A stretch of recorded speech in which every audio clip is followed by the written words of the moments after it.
yung ini-endorso ng Kamara ay ng Senado ay parliamentary.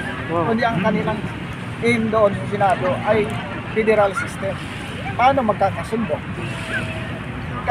Para sa akin talaga dapat umpisahan yan. Kasi kung hindi yan umpisahan ngayon, wala tayong step 1, wala tayong kasunod-sunod.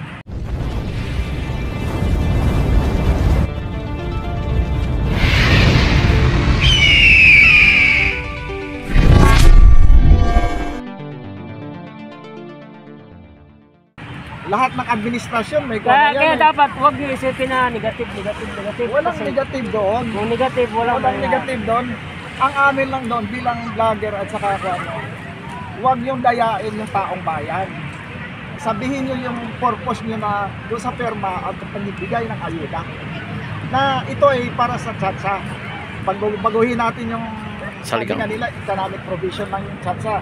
Yun pala, pati yung term of office, babaguhin na rin. Pero hindi na nanahigit yung taong bayan. Pero wala naman yan dito sa ano. Mayroon. Wala kami masyado makikita. Hidden agenda nila yan. Kaya bakit maging pang-parliamentary tayo? Anong ibig mo sabihin nun? Hindi mo babaguhin yung term of office? Babaguhin mo yan. Yung dating nakaupo ngayon, mag-i-extend ngayon yan ng another 6 years o ilang years. Ang inuuna kasi niyan, yung buksan yung economy, yung... Maganda yon yung economic provision, sabi nga ng Senado. Pero sa side naman ng kabilang side, sa Kongreso, balak nila i-extend yung kanilang mga terms. Kaya nga sabi ni ano lang yun, negative lang yun, tatakot lang talaga sila na... Sabi nga ni Ivy Marcos, ang sinasabi niya, wala pang galing sa Kongreso na paging Prime Minister. Kamag-anak na yun, ha? Nagkakagulo na sila. Si Amy ang nagsabi noon? Oo. Ayan, si Amy. Kasi sinasayko lang nila yung tao. Sinasayko nila yung pero tao. Ang totoo niyan, pabor talaga sila dyan kasi last chance ng Marcos eh. Kung hindi nila patunayan yung kakayahan niya ngayon, wala na.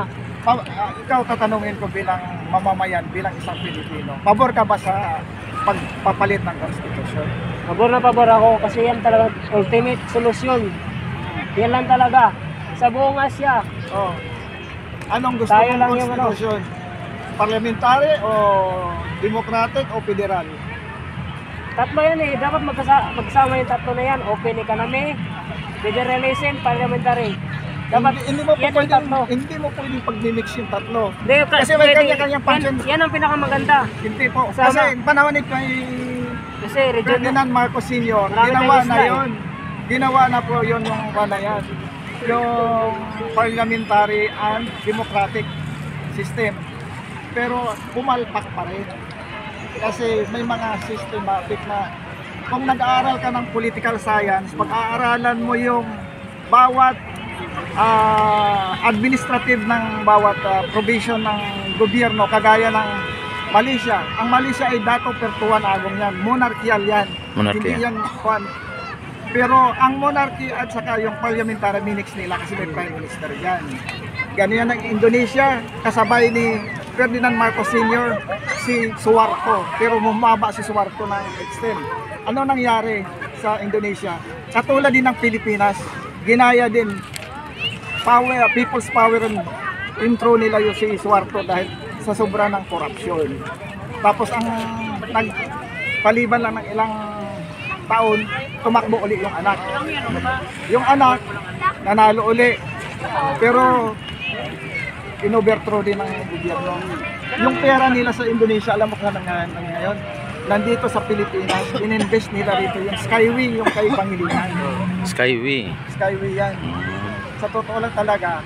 Presidential system kasi Indonesia, kailangan din nila mag-parliament. Yan ang nakapangit sa presidential. Ay, hanggang ngayon presidential pa rin sila.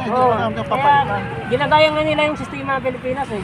Ang pinaka-the best kaya pangit talaga na gobyerno, yung federal system.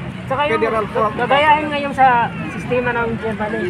Yun yung Germany na ano. Kasi sa akin, palagay, iyan ay payag akong papalitan ng constitution kasi nakatali nga eh.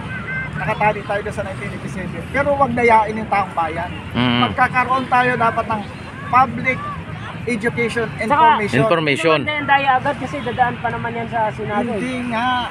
Yan ang simula ng pandaraya May kasi kumilik pa eh. may kumilig nga, pero wag mo sabihin hindi nadadaya ang taong bayan dyan. Hindi na ipaliwanag sa public. Oh, yung hindi na- kanilang rights na pumirma sila palitan ng Mm. konstitusyon. Tama. Oo. May kasama pa nga na 100 eh. May kasamang bayad, hindi lang 100. Libo, kasi ayuda eh. Ayan Sabi no. na kinuha yung pera na yan, sabi na pera daw na hindi daw pera ng gobyerno. Maniwala ka naman hindi pera ng gobyerno yan, eh dinaan sa DSWD. Oo. Hindi pwedeng Pwede yan, pagka may donation documents na isang private sector ay magdo-donate ng ganitong kalaking halaga para sa ayuda or para sa constitutional changes ng ating bansa. galing sa gobyerno Kaya yan. ngayon ang kumilik hindi nila alam ngayon, no.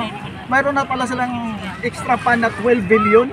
Pero binigay ng May extra pan sila? may extra. Sabi Grabe. ng kumilik, kulang pa nga yan kung ang gagamitin sa plebisito kasi 13 billion ang kailangan. Oo. Pero sabi naman ni Amina Pangandaman, yung pera na ang program daw pwedeng gamitin ng kumilik para sa kwan. Talagang niready na talaga nila yon. Kasi maging patas lang dapat ang laban. Hindi tayo pwedeng manahimik or magbulag-bulagan kahit kailangan maging party, magpa-participate tayo sa lahat ng aspect. Kasi democratic tayo eh. Ang ginagawa ngayon, tinatakpan ng iwan yung... Saka ito yung, kung gusto nyo malaman nandito, anong nilalaman ng charter change? Ay, hindi pa yan final, kabayan. Hindi pa yan final. Kaya na po. Yung draft pa lang nila yan. Kasi ang kukunin natin na draft ay yung galing sa Kamara at saka sa Kongreso, ay sa Senado. Yung final na. Yung final draft, para alam ng taong bayan kung ano yung decision. Kaya nung panahon ni Cory, nangyari yung na 1987 Constitution. Nanalo yung yes kasi daming tao pa noon galit sa mga Marcos. Hindi pa nakikindihan. Ganito, Oo. kung hindi natin yan pipirmahan ngayon, sino pang presidente hintayin natin? Okay yan, kabayan, Kung hindi natin napapalitan simulan natin, ngayon. pero dapat ang Kailan? nakaupong presidente ngayon, mangako siya na hindi siya mag-benefits ng extension ng kwan. Ganito. Kasi yun ang pinagawa ni Pangulong Duterte. Kung magkaroon mo tayo ng constitutional amendments ng batas, hindi ako uupo dyan Ganito. para pagbibintangan ako. Lahat ng presidente nagsulong ng chat sa siniraan. Kung sino yung hintayin natin? Kasi walang political will na magpapatupad. Yan panahon pa ni Gloria yan eh. Panahon pa ka ni Kwan yan eh, na gusto magtsatsa. Anong klase political will? Hindi na nagawa ni Duterte eh. Hindi nga ayaw nga ni Duterte kasi yung Ngayon, kinunta ni Sara. Dati, pabor ko yung kinunta ni Sara. yung federal form, Dismaya ako kay Sara eh. yung federal form of Kinalaban yung government. ano ngayon. Kasi may kanya-kanyang vested interest yan. Kasi Basta yung People's Initiative. Ang kawawa dyan, yung mga politiko lang, hindi yung tao. hindi, Sila yung tatama negosyo nila. mga politiko dyan, magpipista sila, hindi sabi mo tatamaan. Negosyo yung kanila eh. Hindi, tatamaan yung negosyo nila kasi 100% na yung papasok dito. Halimbawa, Paano mo hindi tatamaan yung 60-40 kasi nahatian. yung negosyo nila? Tatamaan. Galing din Idol, may tinatanong si Idol Camilo. Paano matatama ng mga Politiko? Sila naman yung nagbabalangkas ng batas. Ganon nga. Hindi, may mga Pabor negosyo sa sila. kanila. Siyempre, pabor sa kanila yung mga binabalangkas Yung mga nila, idol. pinopropose nila ng Marami silang negosyo, gaya ni Villar. Tatamaan negosyo ni Villar. Ay ano ba si Marami Villar, papasok na hindi ba? kalaban. Siya ang Siyempre. magnet ng developer ng mga condominium at saka mga Kaya nga, idol, kung subdivision. babaguhin yung konstitusyon, dapat yung mga naupo, hindi sila magbenepisyo doon sa ginago nila. Mag-i-elect dapat hindi Tama. Bakit nila sinasiraan sa Tama. media? ganito no. Sinasiraan nila sa TV, balita. Huwag na kayo manood ng balita, puro negative. Kasi ganito no, dapat ang magbalangkas ng batas. Hindi mga congressman, Dapat magkaroon ng sariling Mga senador, mag-i-elect ng constitutional representative. Yun ang the best. Ang ginawa ni Marcos ganyan din noong 1977 Constitution. Ay! Oy, ang ganda ng sunset. Kasi